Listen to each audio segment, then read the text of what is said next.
Every year on April 22nd, Earth Day marks the anniversary of the birth of the modern environmental movement in 1970.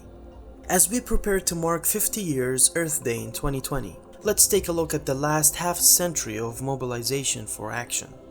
But before we get started, take a second and subscribe to the Endless Info channel and let us know in the comments below what you'd like to hear about next.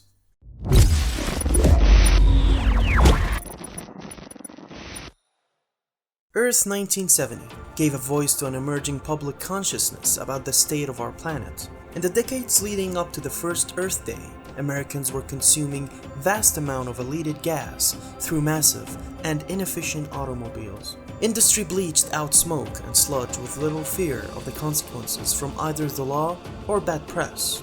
Air pollution was commonly accepted as the smell of prosperity.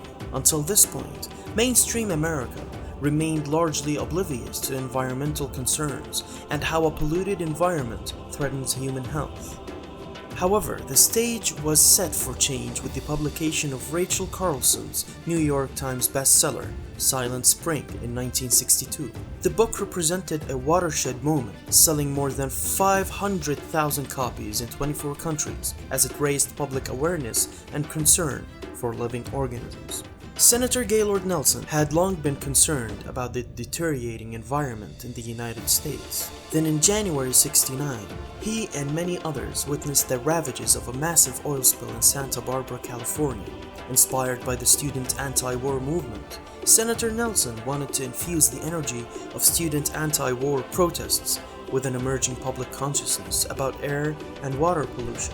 He announced the idea for a teach-in on college campuses to the national media and persuaded Pete McCloskey, a conservation-minded Republican congressman, to serve as his co-chair. They recruited Dennis Hayes, a young activist, to organize the campus teachings, and they chose April 22nd, a weekday falling between spring break and final exams, to maximize the greatest student participation. The groups that had been fighting individually against oil spills, polluting factories and power plants, raw sewage, toxic dumps, pesticides, freeways, the loss of wilderness, and the extinction of wildlife united on Earth Day around these shared common values. By the end of 1970, the first Earth Day led to the creation of the United States Environmental Protection Agency and the passage of other first-of-their-kind environmental laws, including the National Environmental Education Act, the Occupational Safety and Health Act, and the Clean Air Act. 2 years later, Congress passed the Clean Water Act. A year after that,